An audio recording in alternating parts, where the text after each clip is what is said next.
scattered, right? And the followers of Jesus and the early disciples, they all sheltered in place in an upper room and tucked away and were scared because they were uncertain of what the future would hold. And they didn't want the same anger that started towards Jesus on this Palm Sunday to be brashed out or expressed towards them. And so in fear, they hid in a room. They were afraid. They were uncertain. They didn't know what this meant for them. And so I read this story of this Palm Sunday and I realize that it looks all beautiful and pretty and wonderful and they're all together. But in reality, there were people on the margins watching this gathering that were not happy to see what was happening. Quite frankly, the religious leaders and the Roman elites, they were looking at this day and going, what is happening right now? Why are they praising this person whom is not Caesar?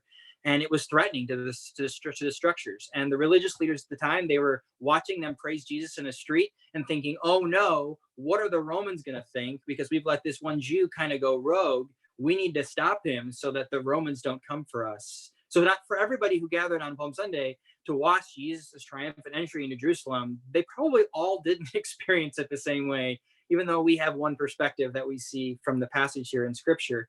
It's interesting to me to think about Jesus' ministry and how public this moment was for him to ride in on a donkey and like what a point that was, because there are plenty of instances throughout Scripture where that is not how Jesus postures himself. So in Mark chapter 1, Jesus heals this leper. And after he heals this leper, he tells him, now don't tell anybody about this. Just go to the priest, show yourself healed so that you can be reintegrated back into society. Now, the interesting thing about that is if you were a leper, you were cast to the outskirts of the community, weren't allowed to be actually a part of the community because you were contagious. And if you had to come into town, you were to scream unclean, unclean as you went through the town so people would get away from you. Imagine going through Walmart or Costco, having to yell that you have been exposed to COVID or something, right? That everyone needed to get out of the way. That's a very interesting way to handle disease and lack of understanding about how things were passed during the time, right? To keep people separated. But Jesus in this moment is telling him, go tell the priest that you're okay, that you can come back into the community. You don't have to isolate yourself. It's interesting because there's other instances like in Mark 5 where Jesus actually tells them, go and tell people about what happened. But what I think is interesting is that Jesus tried really intentionally to stay kind of discreet and covert because he knew the more that people knew about him, the less discreet he could be. The more that the crowds would gather, which is exactly the problem that was started by this leper who comes and is healed, right? He goes and tells too many people and Jesus can't hardly move and get out of the town. He can't catch a breath. Everyone knows about him and everybody has a need and a miracle they want. So, but Jesus goes and he usually during the beginning of his ministry, he didn't begin his ministry until he was 30. And it only lasted 3 years. And I think it only lasted 3 years because he was so discreet, but also because he wasn't so discreet, right? I mean, on both ends.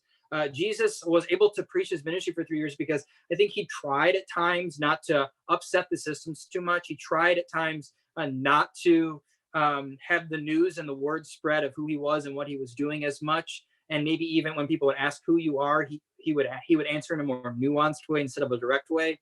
Because I think that his ministry probably would have been cut even shorter from 3 years if he had actually more vocally shared his ministry and been less discreet. So we see Jesus kind of navigating these waters, when he's asked about taxes, he says, no, you should still pay your taxes to the Roman government, right? Not wanting to upset that system, knowing that would really cause him problems. He kind of in an interesting way, he treads lightly. But here on this Palm Sunday, this 3-year ministry of discretion seems to just be blown up. It is gone.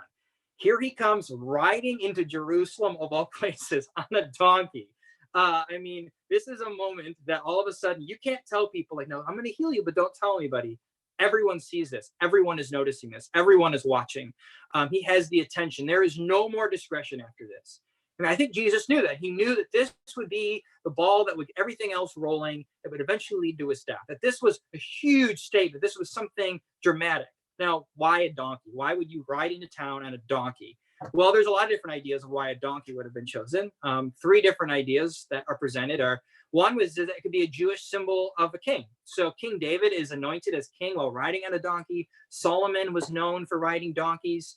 And in Matthew, he quotes the prophet Isaiah, who talks about, it says, tell the people of Jerusalem, look, your king is coming for you. He is humble and riding on a donkey. So just like today, we have donkeys and elephants that are representative of our political parties. So in the same way, the Jewish people had this donkey that appears to have represented power for their kings and their places of authority. that their kings rode in on donkeys. And so this idea that the Messiah would come riding in on a Jewish symbol of kingship could have very possibly been what Jesus was trying to hint at here, and which is why Matthew is referencing this passage in this verse. But others think that maybe it was actually a subversive sign of peace. During this time, it would have been normal practice for kings to ride into town before or after a battle on a horse or a camel or an elephant, some source of power, and for people to just kind of be in awe and in fear of this large animal that they were riding into their towns in on. But however, Jesus chooses a simple, dumb donkey. And it's maybe potentially a sign of servant leadership, of a posture of being a king who would lead in a different way that wasn't as threatening, that wasn't about war and violence, but that was humble and simple and sweet and kind and thoughtful and intentional in the things and the ways in which Jesus was going to lead. So perhaps the donkey was a sign of peace, or maybe it was a sign of kingship. It's interesting, like we said, kings rode right in on an animal. So maybe it doesn't matter what animal it is. Maybe it's just the fact that this person is riding in on an animal into town. And Jesus seems to play into the hands and the ideas of the people who are gathering. It's quite interesting to think about as he's coming into town, people are picking their coats and they're laying them on the dirty grounds. They don't have gravel. This is mud, and this is feces, and this is dirt, and this is rain, and this is just all the nastiness of the earth. And they're just, well, the earth isn't nasty, but you know what I mean. And they're just taking it and they're laying down these coats so that this donkey can walk on top of it and not have his feet touch the ground, which is a normal practice people would have done when the king came into town. And then they're declaring that Jesus is Lord by screaming, Hosanna, Hosanna. And when Caesar would have come into town, this is exactly what they would have done. They would have laid their coats down for the horse to walk on top of it, and they would have yelled, Caesar is Lord, Caesar is Lord. But in this moment, Jesus was playing into their hands and allowing them to show him some serious honor. This is the same Jesus who washes the feet of his disciples. This is the same Jesus who doesn't have a place to lay his head at night. This is the same Jesus who is extremely humble in all he does. And in this very moment, he is allowing people to just lavish him with this sort of adoration that we are really not used to Jesus doing very much. But he's playing into their hands. They had hoped and waited for a Messiah to come. They had hoped and waited for this person to come who would deliver them from Roman power and oppression. And they thought, this is the moment. This is our king. We've waited for him. He's coming into town riding on a donkey, just like the prophets said. However, I can't imagine the disappointment they must have had. That as this king comes into town, and they probably are all ready to sharpen their knives, and they're ready to go into battle and fight with him to overcome the Romans. Just a few days later, everything scatters. And this king who they had so much expectations for does not lead the way they expected. Instead of him killing the Romans, they kill him. This was a huge shock to the system, right? It wasn't at all what they had expected. Mark tells us, he says that the entire city of Jerusalem was in an uproar, asking, who is this person riding in on a donkey? I'm sure the crowds were gathered, but they quickly scattered because, quite frankly, Palm Sunday, it wasn't neat. It wasn't tidy. It wasn't perfect. It was one of the most contentious moments, and it was the moment that threw it all over the edge that began the end of Jesus's life. That was the greatest threat that Jesus had done while he was on the earth to the power structures that existed at the time. And this week, I was so curious as people were sending in pictures of them making their palm branches. It was so interesting. People would send their pictures in email or text, and they would say, boy, was that messy. Or I have glitter covering my whole dining room table. Or there's glitter all over the house, and it will remind us of Palm Sunday for days. Other people said that was just a fun experience. Some said that was a serious exercise in creativity for their craft skills that were left much to be desired. Others said that they had shy kids who were fine to make the decorations, but then when it came time to pose, they were just not interested in that. Other families said that one family said they ordered a palm branch to come to their home, and then they were disappointed when they found out it wasn't arriving until actually Palm Sunday. And so all of a sudden they had to scramble to make a palm, right? I think what this shows us is something really beautiful. It shows us that Palm Sunday it reminds us that Palm Sunday was not fun and games. It wasn't tidy and neat. It wasn't clear and well received by everybody. Not everyone was on the same page. There were plenty of people who were celebrating, but there were other people who were staying on the sidelines, throwing temper tantrums, refusing to wave their palm branches because they didn't think this was an exciting moment in the history of Judaism or the Roman history. Some who were yelling Hosanna, and others who lurked on the backgrounds and just thought, this is not good for our people. We must put an end to this. The disciples, I imagine, walking alongside Jesus, kind of nudging and pushing each other like stubborn toddlers, deciding who was going to stand on the right and the left side of this donkey that bore their king, fighting back and forth about who would be noticed in prominence next to the king who came into Jerusalem. Rachel Held Evans, she interestingly describes this experience like this of Holy Week. She said, Holy Week wasn't perfect for the disciples. They were betrayed, and they betrayed, I should say, ran away, lied, despaired, they doubted. Holy Week wasn't perfect for Jesus either. He wept. He wondered if there was another way. He experienced the same agony and isolation that inspired the poet to ask, my God, why have you forsaken me? Holy Week isn't perfect for the church. It comes amid scandal and division and fear and persecution and complacency. Holy Week isn't perfect for God as he looks down upon the messes we have made, the stupid wars that we have waged, the imperfect representation of his son that we clumsily project to the world. For most of us, Holy Week isn't so holy. In fact, it's more like an unholy mess spread across our kitchen tables on a cold and rainy Palm Sunday afternoon. And for those of you who made those palm branches, you know the mess of Palm Sunday. You know the mess of Holy Week all too well. And may it continue to remind you that nothing about this Holy Week was perfect, was just right. Holy Week and Palm Sunday was the beginning of a serious mess. And as we observe Holy Week this week, in a manner we have never observed Holy Week before, from the whiplash of just literally celebrating in the masses of all of us together on February 18th to now of all of us having to celebrate on our own in our own homes, may we be reminded of the longing that the disciples had as they gathered, a longing again for community, a longing again for certainty, a longing again for hope and normalcy. The disciples, filled with fear, unsure of what the future would hold, we too understand what that feels like once again. Someone shared this quote with me this week. They said, our pain may never have a purpose. It may never make any sense, and it may never be worth it, but God will make it matter. I don't know what pain or suffering or challenges you're going through as you approach this Holy Week and another week of quarantine. And we may never know why or how, or it may never make any sense to us of why it happened now or how it happened, but it does matter. And God will make it matter. And we are something we can learn and grow and stretch in all of it. We can still find meaning in it. So as we enter into Holy Week and another week of quarantine, I want to invite us to live into the mess that is and always has been Holy Week. The unpredictability of the current state of our lives, because the saints and the disciples, the Marys at the cross, the crowds gathered, they too were living into the mess of Holy Week. They too were living with uncertainty and frustrations. So as we wrap up our time together and as we wrap up this first beginning of Holy Week, I want to stop and give us just some advice that I think will be helpful to us and would have been helpful to the disciples as they were going through this challenging week. So 2 things I want to give us advice about. Be patient with one another. I have had to really learn to be patient with my grandma this week.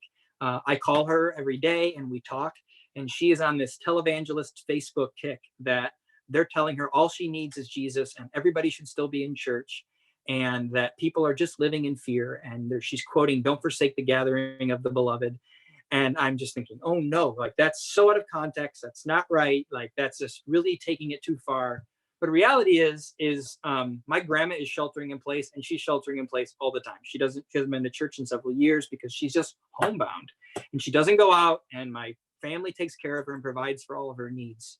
I have had to learn to just keep my mouth shut and let her process what's going on, not feel like I've had to correct her all the time or say, well, I'm not sure about that, or push back on her ideas that maybe I don't agree with or think that align with how I view the world or how I'm making sense of what's happening. She doesn't need me to do that. She needs me to just listen, to be patient with her as she's trying to figure it all out. Maybe sometimes ask a question to make her think a certain way or think about something she hasn't. But I'm having to learn to just be patient with her as she figures out this pandemic the way she needs to in her own context. But maybe others of us are learning that we need to be patient with our certain family members in our home too, in the way that they're dealing with the stresses. Maybe we need to deal with our patients who are dealing with mental health issues, and we've worked so hard with them, and now it feels like they're just spiraling out of control, forgetting the things we've taught them. Maybe for some of us, we need to remember the store clerk who is not just an object or a person to get us to what we need.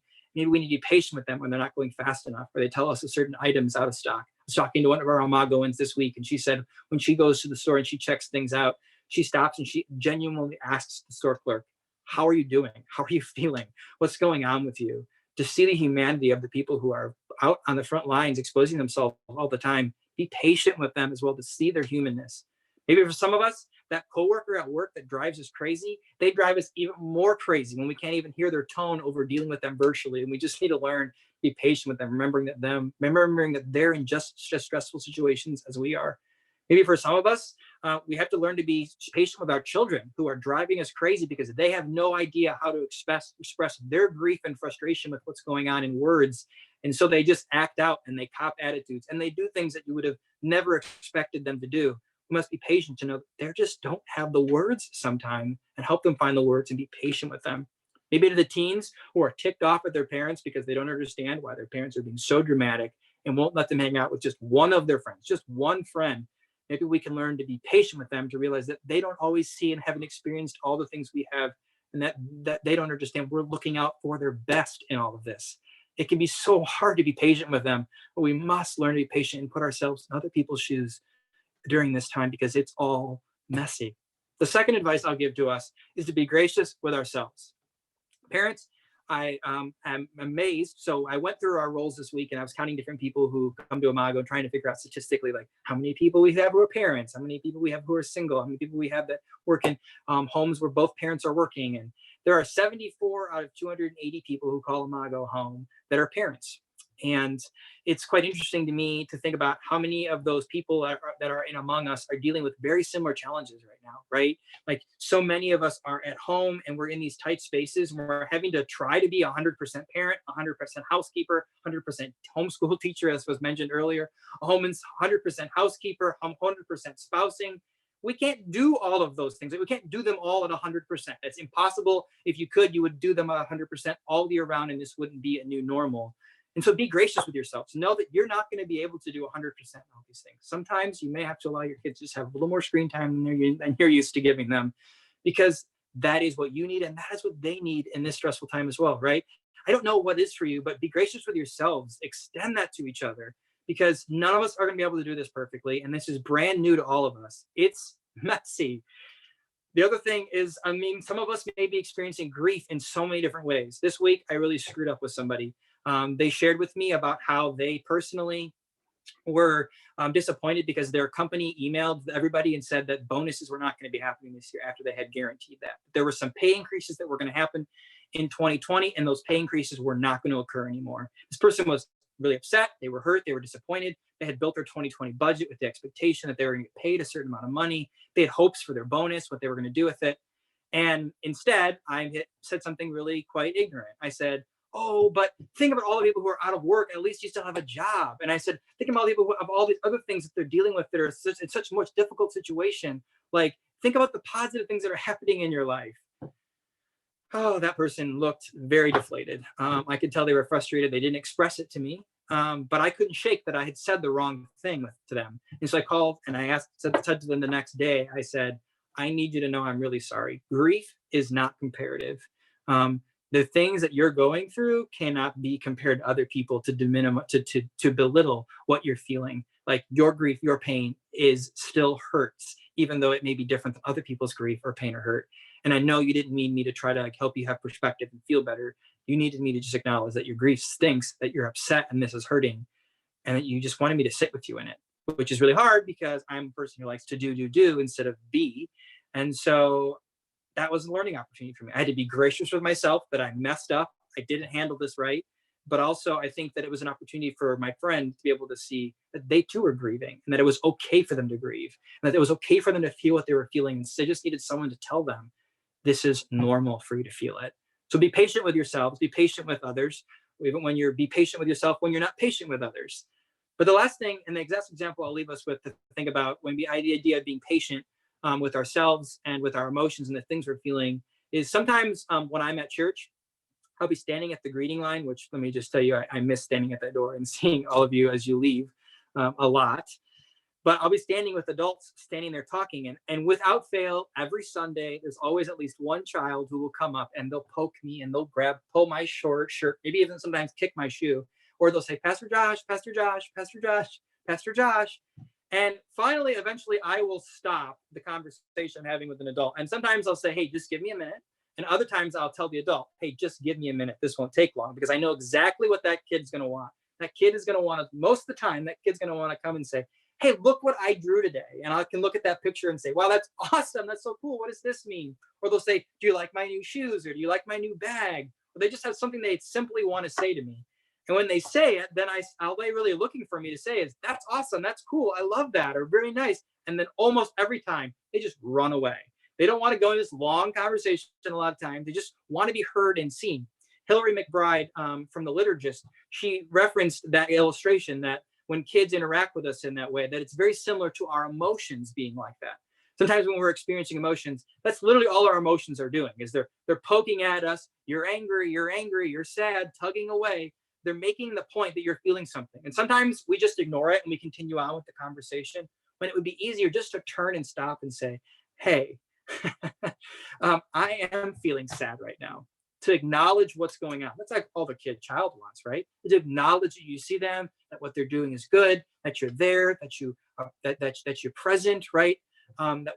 That's all our emotions often want as well. Sometimes our emotions just want us to stop and acknowledge to ourselves or to someone else, yes, I am angry. Yes, I am sad. Yes, I am feeling triggered to begin using again. Or yes, I am feeling like I want to say certain things to a certain coworker that I maybe shouldn't say, that I normally wouldn't say. Yes, I am feeling whatever it is, to name it, to acknowledge it.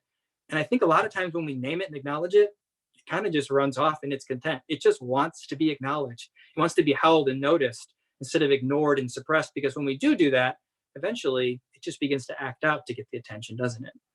And so I want us to stop this week and to realize that it's messy. We're messy. It's all messy. And guess what? We're not alone in the ancient story of messiness. Holy Week started with a mess that ended with a difficult mess from Good Friday.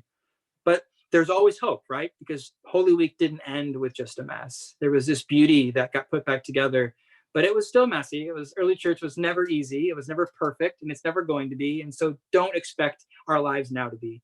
Maybe in solidarity this week, may we stop and may we hold the mess that is our lives and the mess that was Holy Week. And may we sympathize with those who gathered and then those who scattered, with those who were gathering in large groups and those who were sheltering in place in fear and anxiety and unknown what the future would hold. May we remember that none of it was perfect. Our lives aren't perfect and others aren't perfect. So may we be gracious with others. May we be gracious with ourselves. And may we look to this Holy Week as a reminder of a God at work in our lives amidst the mess, moving and working and changing things amidst fear and uncertainty. I know God will meet us there. And I know for a fact that we will learn to be more gracious with ourselves and with one another when we allow God to use this time of the mess to make something beautiful and some meaning out of it. We love you and I miss you. And as I've said last week, I cannot wait to be gathered again at the table.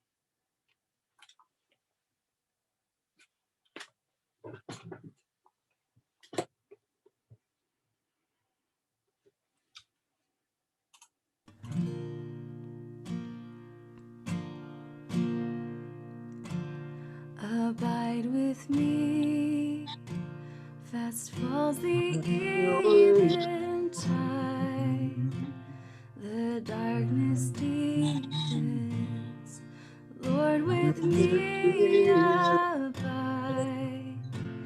when other helpers fail and comforts flee, help of the helpless, abide with me. Thou on my head in early youth didst smile, and though rebellious and perverse meanwhile, thou hast not left me, though I oft left thee. Unto the cross, Lord, abide.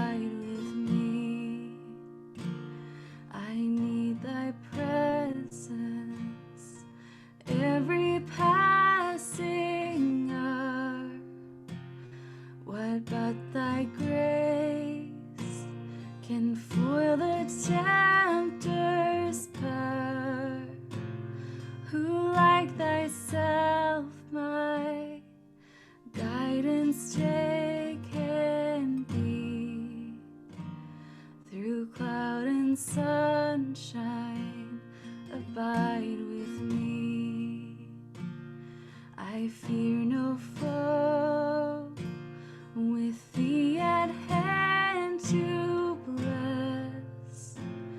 Ills have no way, tears lose their bitterness. Where is thy sting, death? Where grave thy victory? I triumph still, abide with me. I triumph still, Lord, abide with me. Thank you, guys. Thanks, Laura. All right, so I blew through the announcements earlier, but I want to make sure everybody's on the same page for how we're going to walk through Holy Week together, though not quite all together. We have a lot going on and ways we hope you'll try to connect with us this week. So we have a series of podcasts that are going to be released that Josh was able to put together with some other pastors in town. So they'll start being released one per day, starting today and journeying with us all the way through Easter Sunday. So you'll be able to find those on the normal Imago podcast link, one a day. So that'll be really interesting to be able to hear perspectives from different pastors in the area. So I'm really excited about that. We also have a Good Friday service planned 7 p.m. on Friday night. We will share that link with you to be able to join us for our Good Friday service as we reflect on Jesus's death on the cross. We're also encouraging you to do something interesting for an egg hunt. If you were planning on doing that, maybe you could consider doing a reverse egg hunt and delivering something to neighbors. With all the sanitation in place, a way to brighten someone's day. We'd love to see pictures of what you're doing to brighten your neighborhood, sidewalk chalk, or whatever you're doing to bring hope. And then, of course, we'll gather next Sunday at 10 a.m. here on Zoom and whatever else we can get to go live. We ask you to invite your friends and family to join us. We are looking forward to that day of celebration. So those are some of the main things happening. Stay connected online. Make sure you got your notifications on for our Facebook group so that you see when posts happen. And just know we are here for you. Pastors are still available. We have opportunities for virtual pastoral care. There's signups on a Google Doc. You can just sign yourself up. We'd love to meet with you, spend 30 minutes just listening, talking, helping you to notice where God's working in your life, listening to what it is that's on your heart. So anyway, all right, we're going to go ahead and end the service. I do want to remind you that everything's different now, including our giving. We have a new text to give option if you're interested in that. And I'm going to be looking at new ways for us to utilize some of our budget for some of our places that are doing great work in our community. So stay connected and see how we're able to give away from ourselves during this time.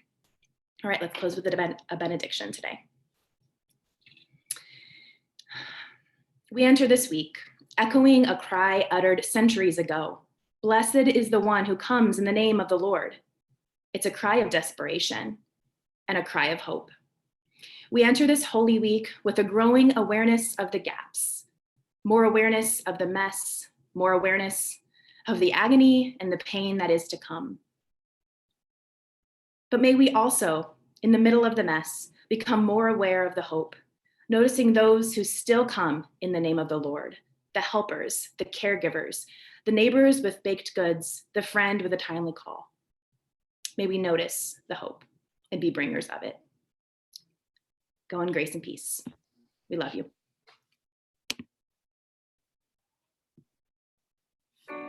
You're not sure who you really are,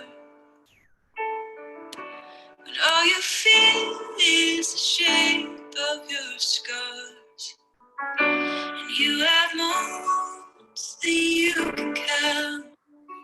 Open your eyes, look all around. You aren't alone, this is your home. Come and remember who you are here. Choose to remember who I am. Come and remember you belong here. Oh, belong here.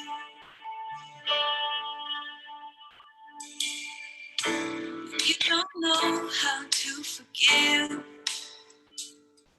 when locked doors seem like the only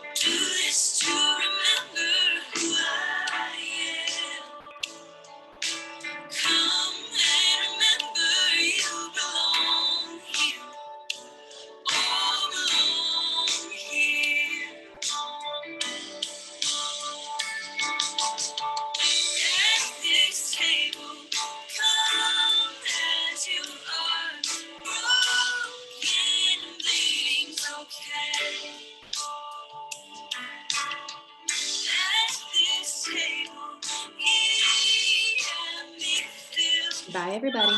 Glad you were here today. Drink in this grace.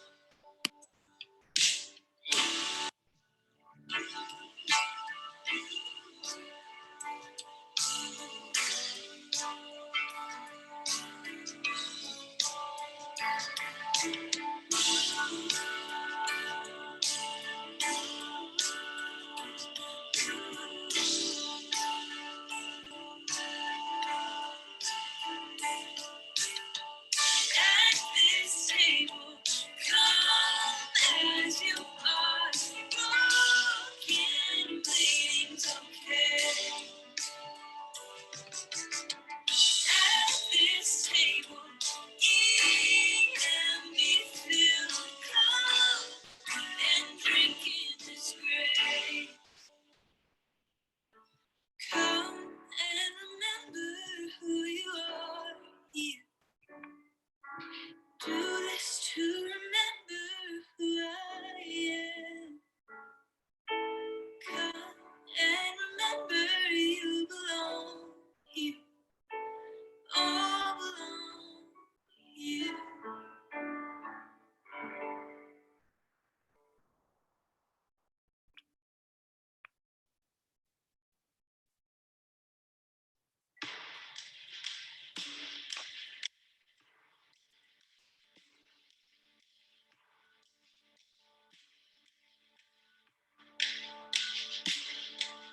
Although the earth cried out for blood, satisfied her hunger was. Billows calmed on raging seas, from souls of men she craved. Sun and moon from balcony, turned their head in disbelief. Precious love would taste the sting, disfigured and disdain. Far day a thief, and someday a king. Laid down in green, ruled with the kings. There on their day, firstborn of the slain, the man Jesus Christ laid death in his grave.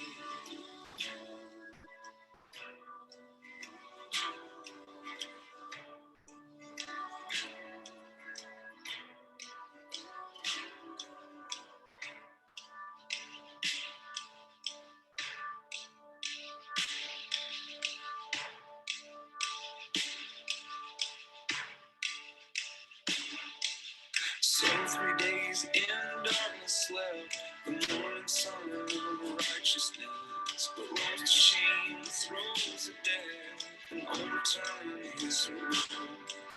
Now daughters and the sons of men will pay not their dues again.